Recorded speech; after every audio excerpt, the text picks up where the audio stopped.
Deus, nós estamos dispostos nesta noite, grande Deus. Te louvamos, adoramos, estamos na Tua presença, diante do Teu olhar de amor neste lugar que um dia foi consagrado, Senhor, para ser anunciado a Tua palavra e verdade, e assim temos prosseguido, Deus. Senhor, eu Te louvo e agradeço, porque a cada dia o Senhor tem nos feito crescer um pouco mais. Mas sabemos que o inimigo das nossas almas está disposto a destruir tudo aquilo que o Senhor tem trazido como edificação em nossas vidas. E por isso não nos cansamos de nos reunir neste lugar, para, Senhor, ser cada dia mais edificado, fortalecer um pouco mais, Senhor, o nosso espírito, a alma e o corpo, santificando na Sua palavra e sendo limpo por ela, Senhor. Estamos aqui porque precisamos do Senhor a cada dia mais. Faz notório o Teu querer em nosso meio, em nossa vida, nesta noite, Senhor. Toda obra contrária, todo, Senhor, empecilho do diabo, todo comichão nos ouvidos, todos os pássaros que queiram entrar neste lugar para roubar a semente dos nossos corações, Senhor, nós queremos declarar em nome do Senhor Jesus, está desfeito, está, Senhor, destruído todo propósito contra a Tua vontade, em nome do Senhor Jesus, Pai. Que assim possamos ser edificados pela Tua palavra mais uma vez, Deus. Amém. Amém, amados? Amém. Amados, nós vamos hoje falar de um assunto, e é bem provável que nós não terminemos hoje, provavelmente nós vamos concluir no domingo que vem. Domingo que vem, lembrando aos irmãos, vai ser um dia especial. Nós vamos estar aí entregando as carteirinhas e os certificados de todos os capelões aí que fizeram curso com a gente. E isso vai acontecer no domingo que vem. E domingo que vem, provavelmente, a gente vai estar encerrando esse tempo que nós vamos falar desse assunto. Alguns irmãos já haviam me procurado para falar sobre este assunto. Eu tinha até o propósito de falar isso nos cultos de quinta-feira, mas como nem todos podem estar por conta do trabalho, da correria, nós decidimos então fazer esse trabalho aqui no domingo à noite com a igreja toda, amém? Amados, nós vamos começar falando sobre depressão. É uma doença, apesar de ser considerada como uma doença, é uma doença diferente de tudo aquilo que nós conhecemos até hoje, de tudo aquilo que a humanidade já enfrentou, porque é uma doença que não é tratada quimicamente e nem através de remédios biológicos, mas é uma doença que você identifica os sintomas, você vê os problemas, você vê o que está acontecendo, que é notório, que aquela pessoa está sendo afligida por um mal, mas você não tem remédios. Vamos entender uma coisa. A ciência, ela explica o que acontece no corpo humano quando um homem está em depressão e a diferença entre o que tem e o que não tem. Então, deixa eu explicar aqui, mesmo eu sendo um pouco leigo aí, talvez caia no vestibular esse ano lá, Luquinhas, então estuda um pouquinho sobre isso, porque, amados, se você não sabe, a depressão, ela é uma doença que ela cresce, a taxa é assustadora, são quase 20% ao ano o crescimento da depressão no mundo. Os números apontam que até 2025, cerca de 33% da humanidade já vai ter algum tipo de contato, uma influência direta com este mal. Nós estamos falando, amados, de um número que excede todo tipo de praga, de doenças que se alastraram na Idade Média na humanidade. Nós estamos falando de números infinitamente maiores do que a Segunda Guerra Mundial dizimou entre a Alemanha e os países aliados. Nós estamos falando de números alarmantes, amados, de uma doença que ainda não se sabe como combater. O vírus da AIDS, você identifica o vírus, você o vê, você enxerga, você não consegue vencê-lo, mas você vê. E como é que você combate uma doença que o microscópio não enxerga? Como é que você combate uma doença que você não consegue ver o vírus causador dela? Apesar da ciência entender o que acontece, existem peço se temos aqui pessoas com conhecimento maior, me ajudem, né? Existem 3 neurotransmissores aqui dentro, na nossa mente. E esses neurotransmissores, eles são os responsáveis pelo humor do homem, Ele é responsável por algumas satisfação, por energia, por motivação. Esses 3 neurotransmissores, eles têm essa função de controlar. Então, por exemplo, uma oportunidade eu saltei de paraquedas. Quando isso aconteceu, a minha adrenalina foi uma descarga muito grande. Foi tão grande a adrenalina que quando eu cheguei no chão eu não conseguia levantar. Eu não conseguia levantar meu braço, eu não conseguia levantar minha perna. Parecia que eu estava todo anestesiado, eu não conseguia ficar de pé. E eu não tinha tomado nada. É uma reação natural do corpo para manter sob controle aquele momento de adrenalina. Porque se não tiver esse controle, a adrenalina pode disparar no meu coração a tal ponto de eu ter um ataque cardíaco e morrer. Então é uma forma de defesa do corpo. O nosso corpo ele é perfeito, ele é inteligente. Então esses neurotransmissores são responsáveis pelo sono e pela energia, a disposição das pessoas. Você fala de dopamina, é um desses neurotransmissores. Quando você fala desses elementos que existem aqui, a ciência está explicando o que uma dopamina, serotonina, o que ela faz no corpo. Quando você pega uma pessoa com depressão e uma sem depressão, você olha esses neurotransmissores, as taxas deles estão muito baixas. Estão muito baixas. Essa é a única coisa que a ciência consegue identificar de diferente. O neurotransmissor que é responsável em trazer ânimo, não deixar a pessoa o dia inteiro dormindo, ou triste, desanimada, eles estão a taxas muito baixas, é o que a ciência consegue identificar. Então qual é o tipo de tratamento utilizado? É criar maneiras de elevar o nível desses neurotransmissores. É fazer com que esses neurotransmissores comecem a ter as taxas normais. A noradrenalina, que ela é a que manda a informação para o cérebro, olha, tem uma descarga de adrenalina muito grande, precisa ter controle, senão o coração vai disparar e ele vai ter um treco aí, porque ele resolveu pular de paraquedas. Saltar, né? Se falar de pular, eles batem na gente. Então o corpo humano, o máximo que a ciência consegue é identificar que o corpo humano tem essa reação. Essas taxas estão baixas. Mas a pergunta que ninguém consegue responder é: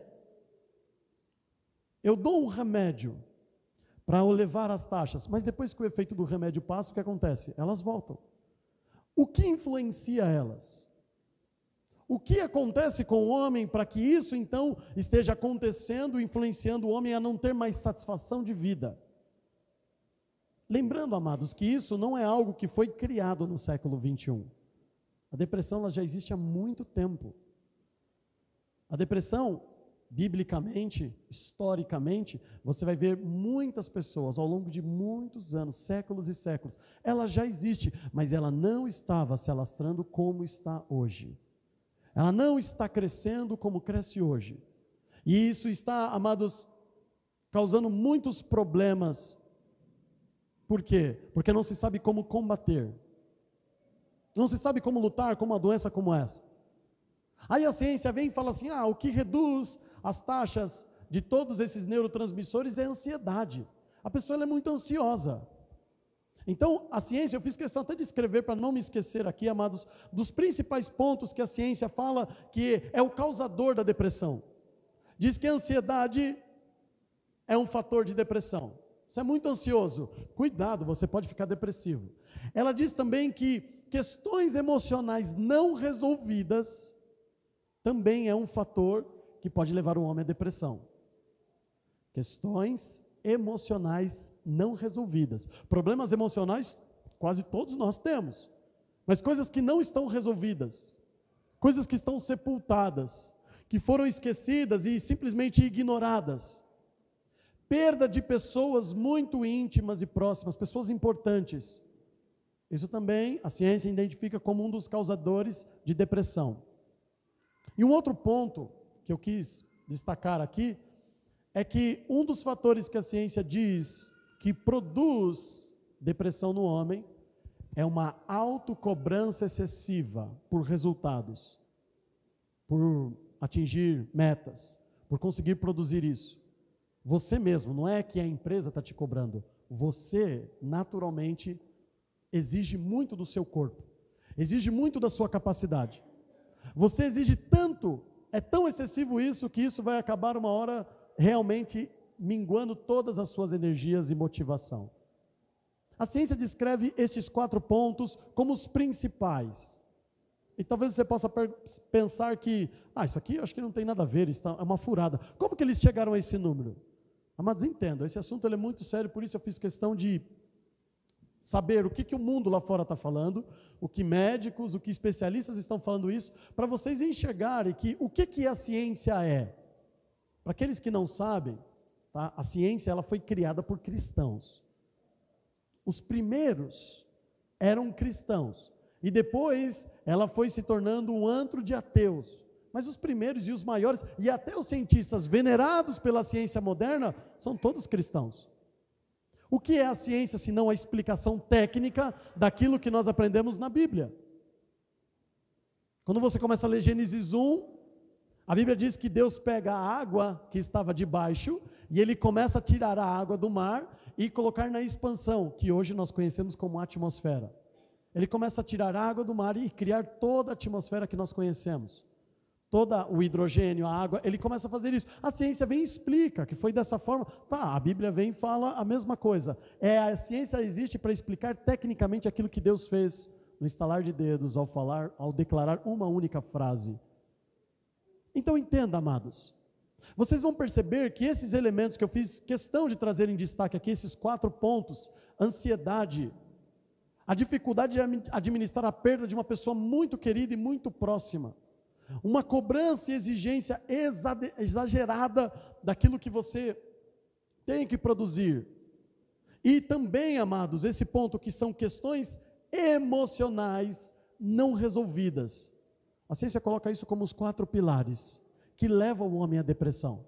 Você pode ser ansioso e não chegar a ter depressão, mas para ela é um alerta, esses 4 pontos. Nós vamos ver agora o que a Bíblia fala sobre este assunto. E vocês vão ver que tem muita semelhança em alguns aspectos, em algumas linhas, mas a Bíblia também nos mostra qual o caminho em que nós temos que andar para combater de forma preventiva, para você não cair nessa doença, e se você tiver nessa doença, como combatê-la? Como você investe contra ela? Quais são as armas que nós temos que utilizar contra ela? Porque não são armas químicas e muito menos biológicas. Porque é na alma. É uma doença na alma das pessoas. Só para nivelar o conhecimento, deixa eu explicar uma coisa aos irmãos aqui. Eu sei que uma boa parte aqui sabe, mas eu sei que alguns irmãos ainda não têm noção disso.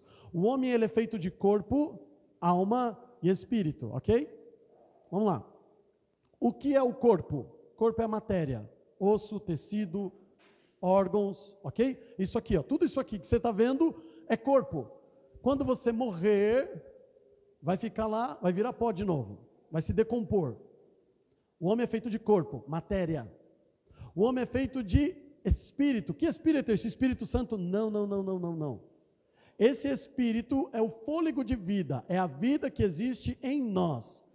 Todo ser humano, de Adolf Hitler a Jesus Cristo, todo ser humano tem esse espírito de vida, que quando ele morre, diz Eclesiastes 12, quando o homem morre, esse espírito ele volta a Deus que o criou. Não importa se esse homem conhece a Cristo ou não, isso é o espírito de vida, é o pedaço de Deus em cada ser humano, por isso ele é onipresente. Ele está em cada ser humano, dentro dele. Ele sabe o que está pensando, ele sabe o que motiva, ele sabe as intenções, ele sabe, antes de abrir a sua boca, ele já sabe, porque dentro de cada ser humano tem um pedacinho dele, que é o espírito de vida.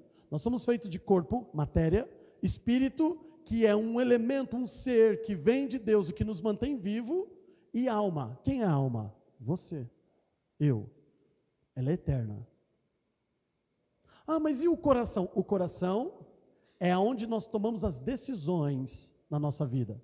O que é? Aí vem um monte de explicação querendo separar. A Bíblia só diz que existem esses 3: corpo, alma e espírito. Eu, Diogo, eu tenho uma alma e ela é que conta.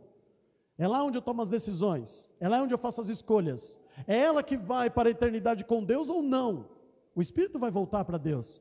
O corpo vai virar pó, não tem como mudar o destino desses dois. A alma, nós decidimos para onde ela vai, é quem nós somos, ok? Então, quando nós falamos de depressão, ela é uma doença que atinge a alma, diferente de todas as outras doenças que atingem o corpo. Ela atinge a alma. E como então trabalhar sobre isso?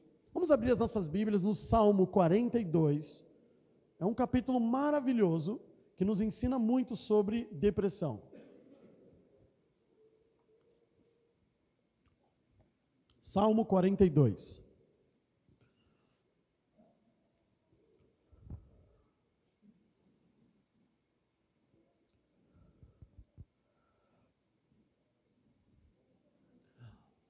O salmista Masquil, quando ele escreve este salmo, ele é um homem que está, se ele já não estava, ele estava à beira da depressão. E talvez você pense assim, como pode um cristão, alguém que um dia teve contato com Deus, ter depressão? É possível? Sim. E a Bíblia demonstra homens que entraram na depressão e saíram da depressão, e homens que estavam à beira de se tornar depressivos, servos de Deus. Porque é um combate travado na alma das pessoas, não é no físico. O físico você não tem controle.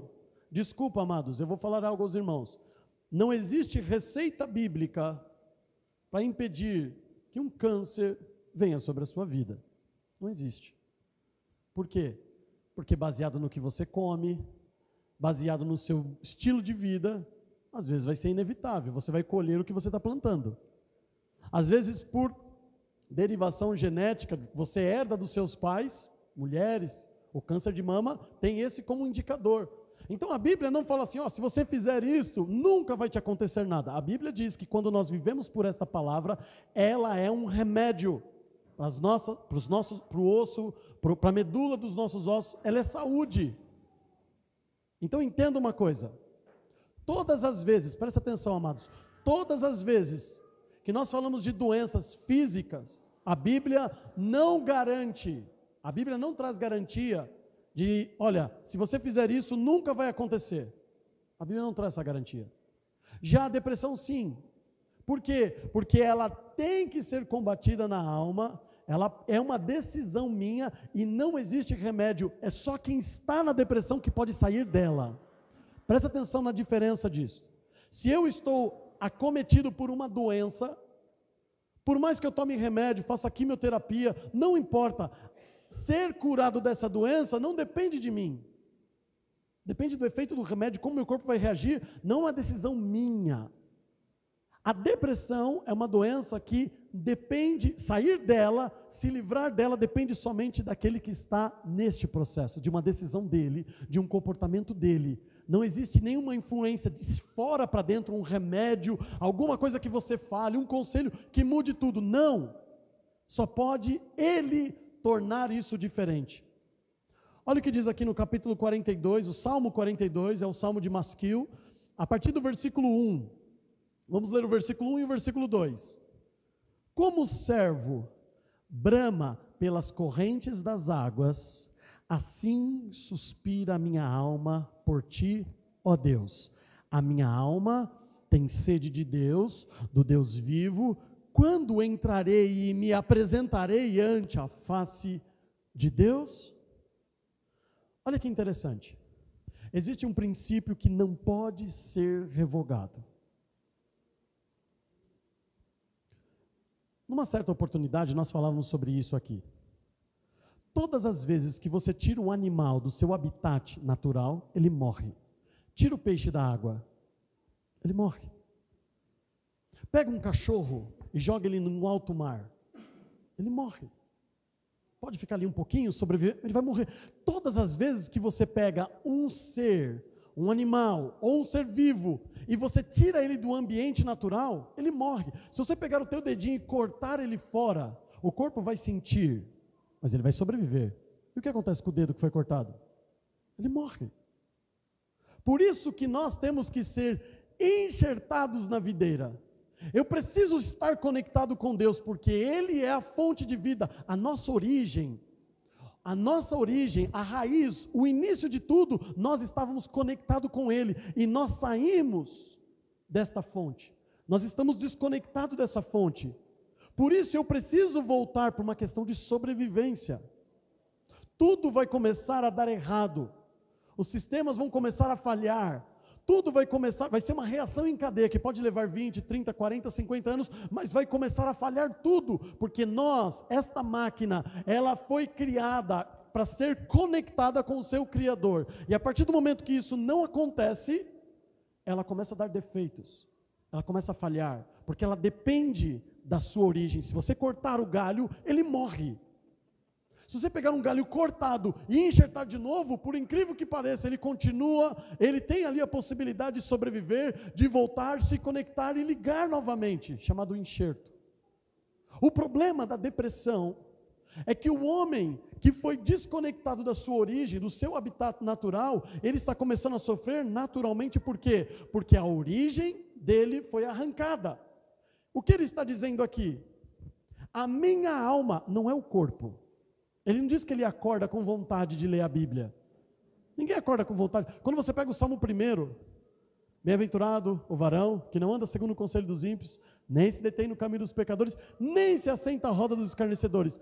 Antes, versículo 2, tem o seu prazer na lei do Senhor. Mas quem tem prazer na lei? Quem tem prazer de acordar e ler a Bíblia? Sabe quando você passa a ter prazer? Porque você começa a colocar num ritmo, numa obrigação sua. Não, eu vou ler porque isso é bom, é necessário. E você começa a fazer. Chega uma hora que isso se torna um costume, chega uma hora que você não vive mais sem isso.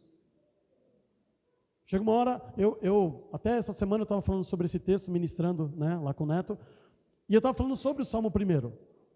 E eu estava falando sobre isso aqui, ó. Eu não tinha o hábito de beber água. E aí o ano passado eu coloquei uma meta, eu falei assim, não, eu vou começar a beber água. Como é difícil. Acordava, não sente vontade nenhuma de beber. Nenhuma, mas falei, não, eu vou beber porque isso é bom, isso vai me fazer bem. Eu comecei. Beber água, e comprava garrafinha, isso, aquilo.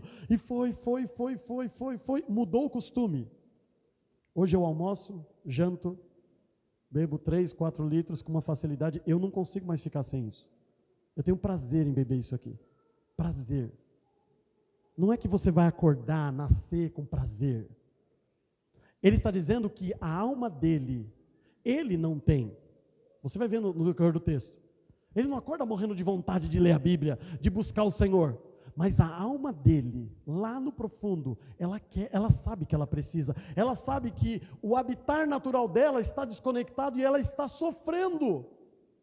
Ela tem sede e eu não estou alimentando ela. Eu estou preocupado com a minha vida. Eu estou correndo para ganhar dinheiro, pagar as contas, fazer isso, fazer aquilo. Eu não estou preocupado em alimentar a minha alma. É isso que ele está dizendo. Naturalmente, a minha alma não é o corpo. O que você sente, alegria, prazer, isso tudo acontece no corpo. Ele está falando de uma satisfação na alma, que é completamente diferente. A minha alma, ela precisa do Senhor, ela precisa beber, ela precisa comer desta fonte, ela precisa se alimentar continuamente. Ela necessita, se você não der, essa máquina vai começar a falhar. Você vai começar a ter problemas. E não é no corpo. Não é no corpo. É uma doença na alma. Olha agora o versículo 3, preste atenção. Parece que ele está aqui louvando, adorando o Senhor, falando um monte de coisa boa, mas olha a realidade. 3, as minhas lágrimas servem-me de mantimento de dia e de noite.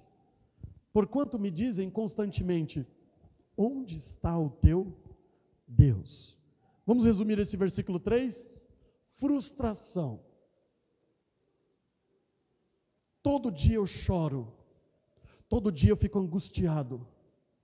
Eu acordo triste, sem motivo para viver, ali para baixo, desanimado, não vejo sentido em nada. E ele explica por quê. Porque a minha vida não está acontecendo do jeito que eu imaginei, que eu projetei, que eu queria. A minha vida está uma porcaria.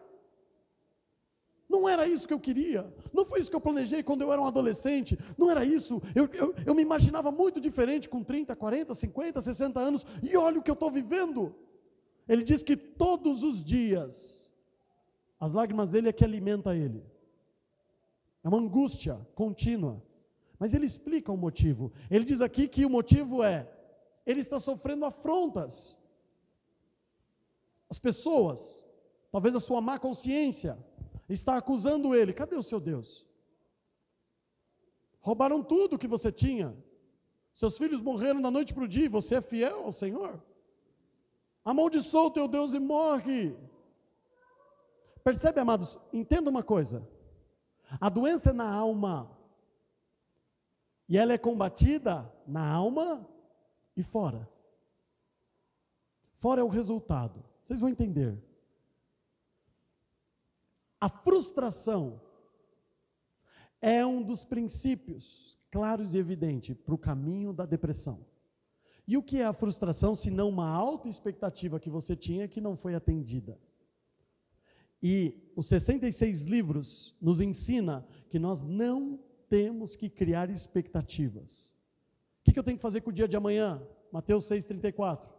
Basta cada dia o seu mal, Ele vai cuidar de si mesmo, não se importa, não fica olhando para o dia de amanhã, você nem sabe se você vai chegar lá, e você está preocupado com Ele, está criando uma série de problemas, de angústia, mas e se acontecer, o que eu vou comer amanhã, o que eu vou beber, o que eu vou vestir? Lemos hoje em Mateus 6, né? Nós estávamos falando na clínica sobre essa ministração, nós ficamos preocupados com o futuro, e aí o futuro não é do jeito que a gente imaginava, vem a frustração, porque você cria uma expectativa.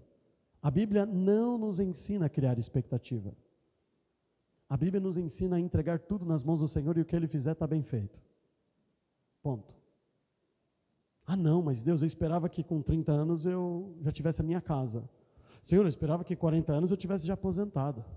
Senhor, eu esperava que quando eu chegasse nessa idade eu já tinha ter isso, isso, aquilo. Você criou essa expectativa. E aí você não atinge, você se frustra. A frustração foi algo que você pôs uma meta que você não atingiu. E talvez atribua isso ao Senhor. Deus não tem nada com isso. Como é que você faz para não ter frustrações, que é um dos princípios que conduz o homem à depressão? Não crie expectativa. Não fica pondo essas metas. Lembra que um dos 4 que a ciência fala é o quê? É você ter uma cobrança excessiva por resultado. Você quer chegar, você quer atingir, você tem um número na sua cabeça, fala assim, na hora que eu chegar nesse número aqui, você criou isso. E é bem provável que você não vai atingir esse número, e você vai se frustrar, e talvez até atribuir a Deus. Senhor, por quê? Aí você olha o vizinho, olha o inimigo, olha o ímpio, ele prospera. Ele já passou do número que eu tinha, ele foi além do que eu queria. Aí você começa a se frustrar. Aí você começa a se decepcionar. Cuidado, a frustração é a porta de entrada para a depressão também. E ela é causada porque você cria uma expectativa. Você fica imaginando, projetando, pintando um quadro. Você escuta a palavra de Deus, observa. Você escuta a palavra de Deus, o Espírito vai lá e ministra no teu coração. Filho, eu te amo. Eu vim aqui para te salvar. Aí você já desenha na sua cabeça. Então todos os meus filhos, todos os meus genros, todas as minhas noras, todos os meus netos, todos eles vão ser salvos. É você que está criando isso. É você que está criando isso. Mas Senhor, olha o que aconteceu, não foi salvo. Você que está criando isso. O Senhor tem um compromisso com você, porque você está se dispondo a buscar e servir Ele, e com o coração inteirino, você pode orar por eles, crendo, Senhor, eu vou ver, eu creio, o Senhor pode, mas, olha só, vamos pegar alguns exemplos simples e objetivos. Os 3 jovens na Babilônia. Cadê o determinismo? Rei Nabucodonosor, hoje você vai conhecer quem é o nosso Deus. Você vai ficar de boca aberta com o que ele vai fazer aqui. Olha a colocação sábia deles. Nabucodonosor, o nosso Deus, ele tem poder para a gente entrar nessa fornalha e não acontecer nada. Você não conhece ele. Ele pode me livrar do fogo. Mas pode ser que ele não queira nos livrar do fogo hoje. E é o dia da gente morrer. Percebe? Não tem determinismo. Você não fala para Deus o que Ele tem que fazer. Isso é loucura. Senhor, se possível, afasta de mim esse cálice. Mas se não tem como, eu tenho que fazer. O que eu vou fazer? Um servo de Deus não põe meta para Deus. Um servo de Deus não cria metas e objetivos para Ele trazer sobre você. Ele sabe quem é Deus. Ele fala, Ele pode me livrar disso. Ele pode mudar minha vida da noite para o dia. Ele pode tirar esse câncer num piscar de olhos. Ele pode. Mas se Ele não quiser, eu não vou viver isso. Não se frustra um homem como esse. Os jovens estão indo para a fornalha com o quê? Bom, agora a gente vai descobrir. se o Senhor vai ser glorificado nessa nação, ou se nós vamos morrer, e eles vão rir da nossa cara ainda. Mas a minha integridade, a minha fé no Senhor é inabalável. Eu não crio expectativa, por isso eu nunca me frustro. Esse é o servo do Senhor. A frustração conduz o homem, e é isso, por que ele está sofrendo? Porque Deus não veio ao socorro dele para resolver um problema que ele colocou. Senhor, está difícil, aonde está o seu Deus? Na sua vida, e o que está acontecendo? Está desesperado. Agora, olha, vamos lá, vamos ao versículo 4. A frustração tomando uma proporção ainda maior. Quando me lembro disto, daquilo que o Senhor tinha que socorrer e vir e não fez, quando me lembro disto, dentro de mim derramo a minha alma. Pois eu havia ido com a multidão, fui com eles à casa do Senhor no culto, com voz de alegria e louvor, com a multidão que festejava. Eu fui em todos os cultos, eu estava lá com os irmãos, eu fui fiel, eu li, eu sabia todos os cânticos, eu prestava atenção na palavra e Deus não me livrou. Olha o tamanho da frustração. Porque eu entendo que se eu ir em todos os cultos, mal nenhum vai me sobrevir. Porque eu entendo que quando eu for em todos os cultos, Deus vai abrir a porta de emprego. Porque eu entendo que quando eu sirvo a Deus verdadeiramente, eu não vou passar dificuldade. Foi você que inventou essa história. Foi você que criou isso. Isso pode acontecer? Pode. A Bíblia diz que Ele tem prazer de abençoar os seus servos. Ele tem prazer de abrir a porta. Mas assim também, Deuteronômio 8, a partir do versículo 2, 3, ele fala o quê? Eu tenho prazer em abençoar? Tenho, mas fui eu, não foi o diabo, fui eu que peguei você e coloquei no deserto e deixei você ter fome. Fui eu. Eu deixei você ter fome. Eu fiz naquele dia o sol ir para 55 graus na sua cabeça. Eu afligi você. Porque gosto? Não. Para você pôr para fora o que está no teu coração. Aí sabe o que você fez? Você murmurou. Você reclamou. Você mostrou quem você é. Mas sabe o que eu fiz? Por misericórdia, depois eu fui lá e fiz o quê? Coloquei a nuvem, dei a comida, dei a água, não deixei você morrer no deserto. Mas quem te afligiu fui eu, para mostrar para você e para o mundo quem você é. Você acha que você é bom? Você acha que você é servo de Deus? Que você não, eu conheço, você não é, está vendo? Na primeira aflição você abriu o bico. Deus fala que Ele fez isso. Ele pode fazer o que Ele quiser, Ele pode abrir o mar, falamos disso semana passada, pode, eu posso caminhar sobre, mas talvez eu vou ter que nadar como Paulo para chegar na praia, senão eu vou morrer afogado. Ei, pare de criar metas para Deus, isso traz frustração, porque Deus vai fazer, cuidado, Ele pode não fazer, mas Deus vai fazer, cuidado, Ele pode não fazer. E se não houver vaca nos currais? E se o fruto da oliveira mentir?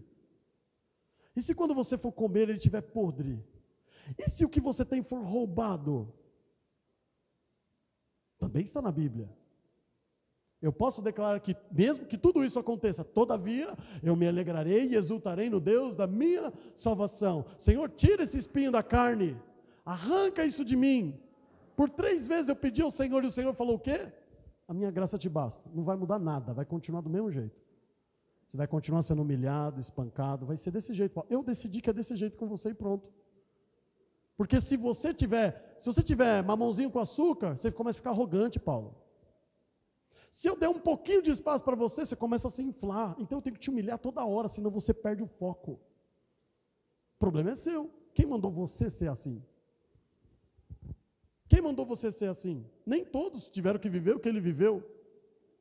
Mas ele é assim. Ele coloca o questionamento sobre, Senhor, eu estava aqui, eu era crente fiel, tinha carteirinha, batia todo culto de oração, vigília, eu estava em tudo. E mesmo assim o Senhor não veio me socorrer, frustrado. E percebe que a frustração dele agora está na minha alma. Ele está decepcionado com o Senhor. Um dia Jeremias olhou para o Senhor e falou assim, Senhor, o Senhor me iludiu. O Senhor me enganou. Deus não enganou ele. Ele criou uma expectativa, como se Deus tivesse a obrigação de atender a expectativa dele. Aí ele se frustrou, e ele começa a achar que Deus está enganando ele. E eu passar por isso? Mas eu não disse que você não ia passar. No mundo tereis aflições. Eu não disse que você não ia ter. Você que criou esse quadro, e aí a gente cria a expectativa, vem a frustração. E a frustração combate a nossa alma. não é físico, é na alma a frustração. A decepção, o desapontamento vem na alma. Continuemos, versículo 5. Porque estás abatida, ó minha alma, e porque te perturbas em mim, espera em Deus, pois ainda o louvarei na salvação da sua presença. Divide em duas partes esse versículo. Ele começa um diálogo com a própria alma dele. Não é o remédio. Percebe que só depende de quem está nessa situação sair, acordar, tirar as escamas dos olhos. Ele olha para a própria alma e fala assim: por que você está abatida? Por que você está aí perturbada, angustiada, desesperada? Porque foi você que criou uma expectativa. Foi você que achou que Deus ia fazer porque você ia para a igreja todo dia. Foi você, Deus não te decepcionou. Porque a decepção é a promessa sem o cumprimento. Ele não disse que ia fazer isso com você. Foi você que inventou isso. Foi você que achou que isso é para você e não é. Você está se frustrando. Qual é a receita? Ele mesmo fala: alma, para de criar expectativa. Para de pintar um quadro. Para de falar assim: não, Deus vai fazer isso. Para de falar isso, você está se frustrando. Espera Ele fazer. Confia nele, espera. Se Ele não trouxe, porque você não merece, ou porque não é tempo, Ele sabe. Não se preocupe com o dia de amanhã. Ele está falando: espera em Deus. Olha que receita simples. Espera em Deus. Viva cada dia o hoje, agora. Não é que você também tem que ser imprudente. Faz um monte de dívida, vai que eu morro amanhã. Então, não é isso que ele está falando. Ele está falando de expectativa. A nossa alma cria, fala: olha, eu vou acontecer, eu vou chegar, eu vou conquistar. O que que o Senhor nos ensina lá em Tiago? É tolo. Eu vou para aquela cidade, eu vou contratar, eu vou negociar, eu vou fazer isso, eu vou ganhar muito dinheiro. Ele fala assim: louco, como é que você tem controle sobre isso? Quem disse que vai dar certo? Quem disse que vai dar certo a sua iniciativa? Quem disse que você vai ganhar dinheiro fazendo isso? Quem disse? É louco. Louco, porque, amados, isso nós criamos. É a alma que cria. Cria sonhos, projetos, desejos. A carne não projeta desejo, a carne só quer que você faça a vontade dela. Está lá em Gálatas 5, a partir do 19. Ela quer que você se prostitua, ela quer que você, tudo aquilo lá, é isso que ela quer. Ela não tem projeto. Percebe que o projeto de vida, família, eu tenho a minha casa, eu tenho o meu rancho, eu tenho isso não é a carne que produz. A carne não está nem aí para isso. A carne é um animal morrendo de fome, querendo devorar tudo aquilo que te afasta de Deus, o pecado. Ela não pensa, ela não planeja as coisas. Não, eu quero com 40 anos me aposentar. Eu quero fazer isso, A carne não pensa, a carne não projeta. Isso é a alma. É você. É você que criou esses objetivos. E colocou isso como um condicionante para servir a Deus. Deus, se o Senhor fizer, eu vou servir o Senhor melhor. Se o Senhor, amados, esta barganha é o fermento dos fariseus. Faz o milagre que eu creio. Cuidado. Isso frustra a alma. Por que está crescendo essa doença? Nós estamos numa taxa de quase 20% ao ano. Porque também as promessas dentro das igrejas também estão crescendo a taxas absurdas. Você vai na igreja e é se prometido a você 1 milhão de coisas. Que Deus vai fazer, e você cria 1 milhão de expectativa e nenhuma se cumpre. Aí você se frustra, fica doente, depressivo. Porque criou uma expectativa. A adolescente achou que aquele namorado é para sempre, e só existe ele. Criou um ídolo, levantou o ídolo, e o ídolo o abandonou. Expectativa, frustração, a alma sofre. Versículo 6. Ó meu Deus, dentro de mim, a minha alma está abatida, porquanto lembro-me de ti, desde a terra do Jordão, e desde os Hermonitas, desde o pequeno monte, um abismo chama outro abismo, ao ruído das tuas catatumbas, todas as tuas ondas e vagas têm passado sobre mim. Não sei se esse é o vale da sombra da morte, mas é terrível. Olha por onde a alma de Masquil está passando. está sofrendo, sendo afligida, sendo perturbada, sendo destruída, e é crente, hein? Está na igreja todo dia, está servindo a Deus todo dia. O erro é a mesma coisa para o ímpio e para o cristão, é o mesmo. Só que a diferença ainda é que esse tem uma expectativa maior. Por quê? Porque ele escuta um profeta falar uma coisa e ele acredita. Ele entende que a Bíblia falou aquilo ali, para mim. Eu vou te dar as nações. Aí você fala, isso é meu. Será que é seu? Será que é seu? Para de criar expectativa. A alma desse homem está sendo destruída, desfacelada, por frustração. Pôs uma meta. E ainda pôs na conta de Deus chegar nessa meta. Me ajuda a chegar lá, Deus. Pode.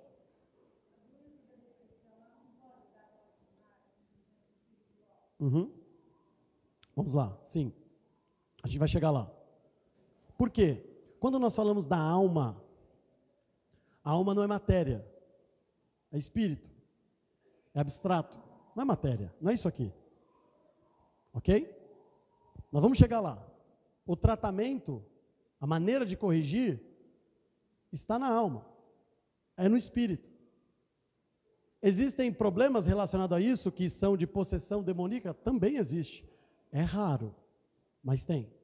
A Bíblia mostra. A maioria não vem por isso. Esse é o ponto. A maioria não vem por influência demoníaca. A maioria esmagadora vem não por brechas que família deu, que descendência deu, não, vem por escolhas do presente, minha e sua. Nós vamos chegar lá. Vamos lá, vamos avançar aqui um pouquinho. Versículo 8, 9 e 10. Contudo, o Senhor mandará de dia a sua misericórdia, e de noite a sua canção estará comigo, a oração ao Deus da minha vida. Direi a Deus, a minha rocha, por que te esqueceste de mim? Porque ando de nojo por causa da opressão do inimigo, como com ferida mortal em meus ossos, me afrontam os meus adversários, quando me dizem, onde está o teu Deus? Percebe uma coisa, o que está acontecendo fora do corpo, está influenciando a alma. A alma está aqui dentro, é quem eu sou. Mas o que acontece no meu dia a dia, no trabalho, em casa, na rua, está influenciando este homem. Entenda uma coisa, é uma doença que está alojada na alma, sim, mas ela sofre influências de fora para dentro. De fora para dentro, ele fala que ele está sendo afrontado pelas pessoas, ele está sendo perseguido, ele está sofrendo uma pressão no trabalho, ou na falta dele, ele está sofrendo uma pressão na vida secular dele, ele está preocupado porque vai subir o imposto, ele está preocupado porque a notícia é que o governo vai cortar o benefício, ele está preocupado porque as notícias são terríveis, é de crise, é de fora para dentro. Por quê? Porque a expectativa que eu crio é fora, é que eu vou ser promovido, é que eu vou ser empregado, é que eu vou conseguir comprar a casa do sonho. Acontece fora, amados, mas o resultado negativo, o problema, ele acontece dentro. O efeito do problema é dentro, mas acontece no dia a dia, é a frustração. Eu estou sendo afrontado, Senhor, eu estou sendo perseguido, eles estão olhando na minha cara e falando assim, cadê seu Deus? E aí? Já faz 25 anos, Abraão, cadê a promessa? E esse barco aí, Noé? Você é tolo mesmo, hein? Passou 50 anos, e aí, cadê a chuva? Você é bobo mesmo, hein? Tá aí, o que adiantou ser fiel a Deus, José? Foi para a prisão. Aproveita que você é jovem, vai curtir a vida, a mulher estava lá, deixa de ser tolo. O tempo todo, acontece de fora para dentro, amados.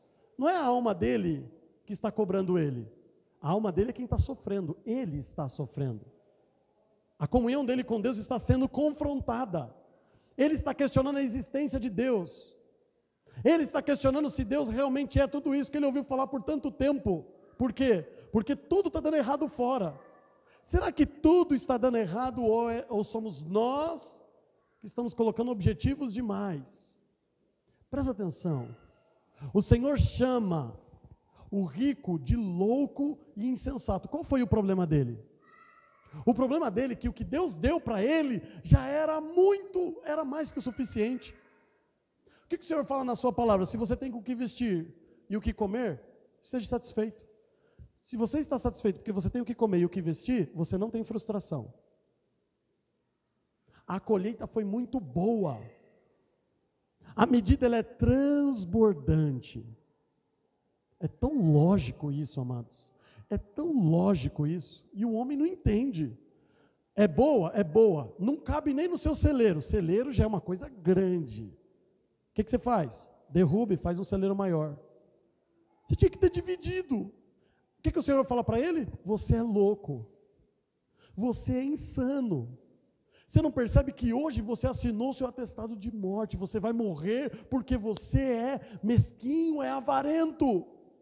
Não era para você. Era para os que estavam à sua volta, era para os seus funcionários e você pegou para você. Por quê? Porque você aumentou o seu objetivo. Você já tinha muito, agora tem um objetivo maior. Não, agora meu celeiro vai ser maior. Agora eu quero mais, eu quero 2 sítios agora, eu não quero mais um, eu quero 2. Eu estou enjoando daquele, agora eu quero um bem nas montanhas. Eu tenho perto da represa, agora eu quero um nas montanhas. E se Deus me der graça, se Ele for bom comigo, eu vou ter um bem na beira do rio, lá no Araguaia, para mim pescar. Você vai aumentando o celeiro. Você vai criando expectativa. Você vai aumentando as metas. Acontece fora do corpo. Mas isto vai atingir a sua alma. É isso que Ele está falando. As pessoas falam assim, e aí, começou a construir, não terminou? E essa arca? E essa prisão, José? Explica essa prisão. O que os irmãos de José falavam para ele? Cadê o sonhador? E aí? Cadê os nossos feixes se dobrando a você? Está aí, ó, virou escravo. Como é que você confronta isso? Não é criando expectativa. Você não vê José falando assim, eu estou aqui, viu? Mas um dia o Senhor vai me honrar. Não. Ou você vê ele fazendo isso? Espera, vocês vão comer na minha mão. Não. Deus me disse, eu determino. Ele, não. Puxa, é mesmo, virei escravo. O que você vai fazer agora, José?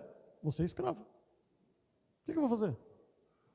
Vou ficar me martirizando, virei escravo, eu tinha a casa do meu pai, eu tinha uma túnica legal, a minha vida era boa. Não, é escravo, basta cada dia eu ser uma. Ontem eu estava bem, agora eu estou lascado. O que eu vou fazer? Vou trabalhar, vou ser útil, vou cuidar bem das coisas do meu patrão. Mas escravo chega aonde? Depois de 30 anos você se aposenta, não se aposenta, não tem expectativa escravo. Ele vive para comer. Ele come, pronto, agora tem que trabalhar para comer à noite.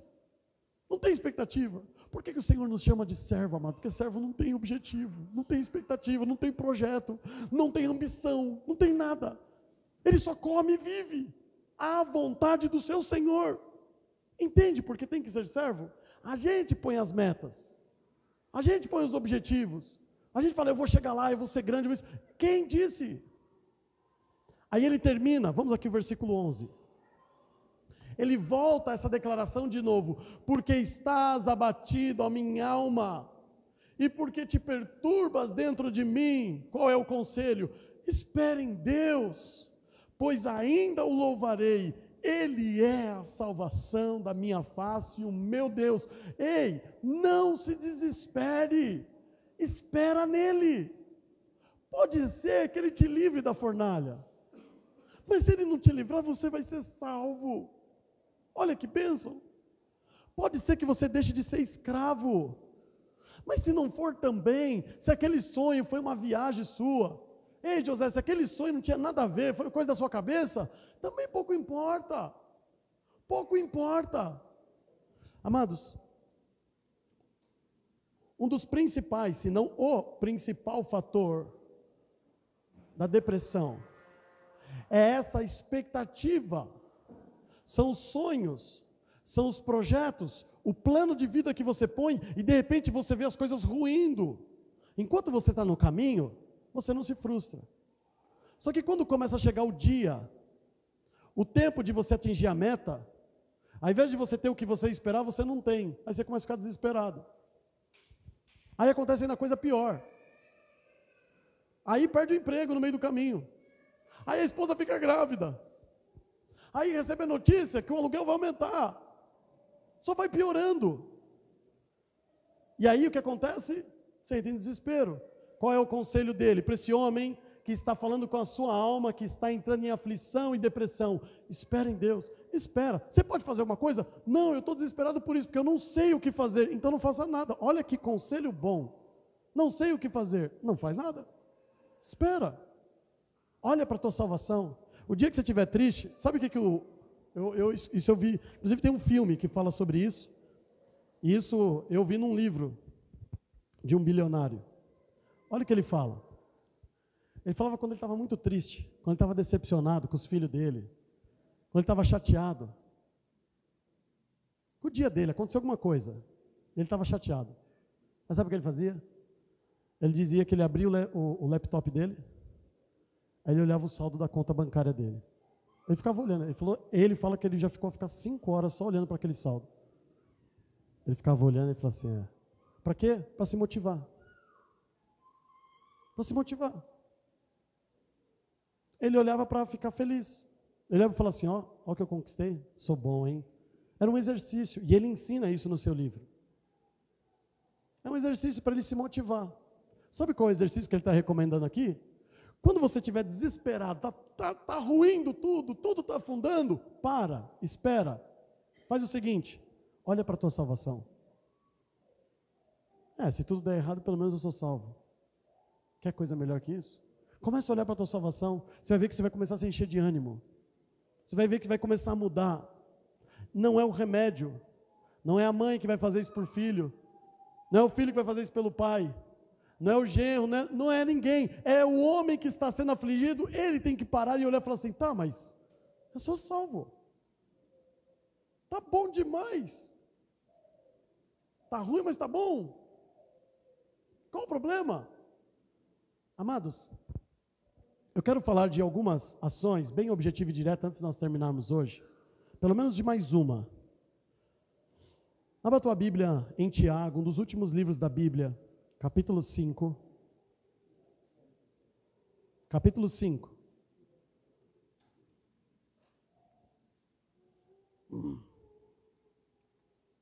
Hoje nós falamos de um capítulo inteiro, um salmo inteiro, que relaciona a depressão a exatamente essa frustração, a criar muita expectativa, a colocar muitos objetivos audaciosos, difíceis de ser alcançados, ao invés de viver a cada dia a vontade do Senhor. Agora existe um outro problema.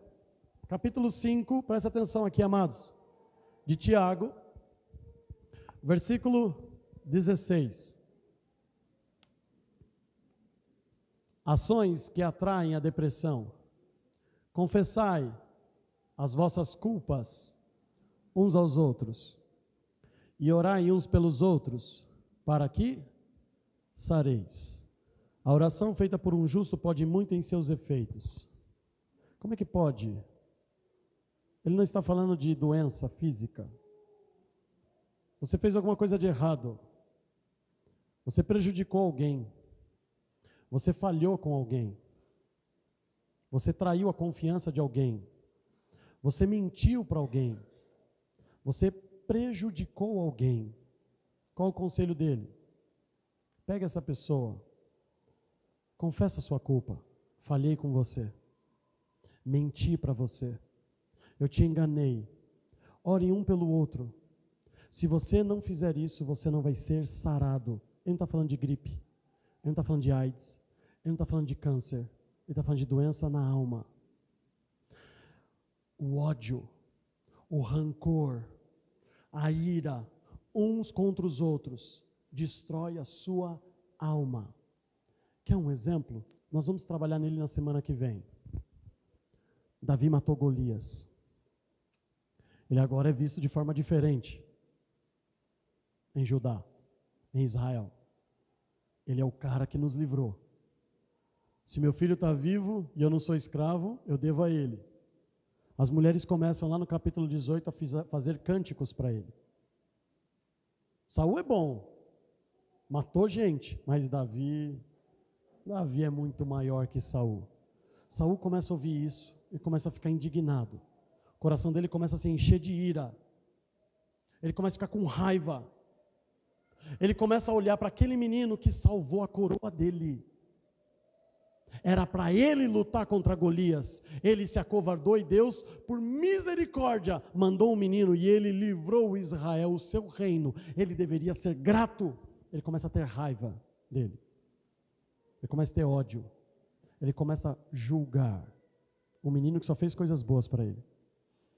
A Bíblia diz que por esse motivo, por ele cultivar esse ódio, a Bíblia diz que da parte de Deus, ei, escuta, não é o diabo, da parte de Deus, Deus enviou um espírito para atormentar a alma dele. Cultivou ódio, raiva.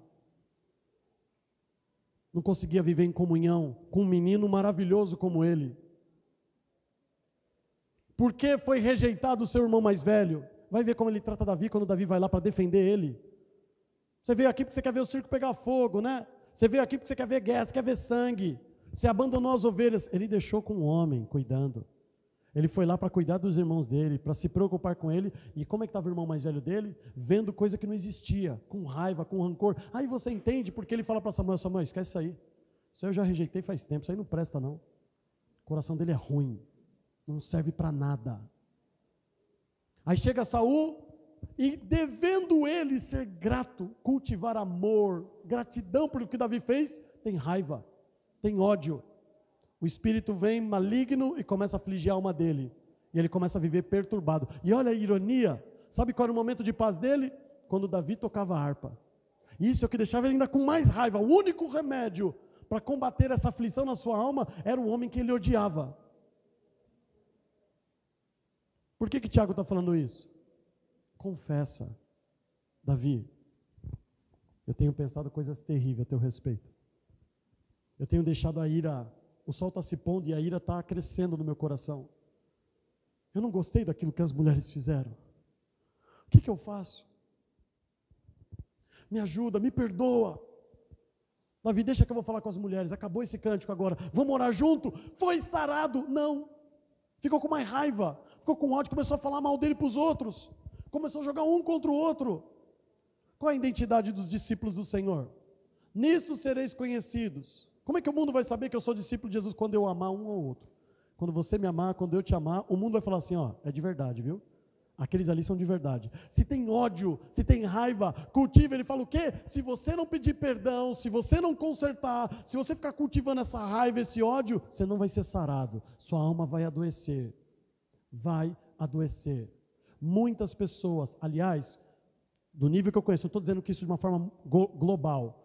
A imensa maioria das pessoas que eu conheço que estão em depressão, foi porque nunca perdoaram, fizeram coisas terríveis no passado e nunca nem se perdoaram e nem o que fizeram por ele. Cultiva ódio, cultiva raiva, cultiva angústia e é atormentado, é depressivo, porque não sabe perdoar, porque nunca esqueceu. Cultiva essa mágoa, cuidado, para mim sarar, e não é físico. Perdão não sara ferida no corpo, perdão não fecha ferimento. Perdão não faz o câncer sair. É na alma. É na alma.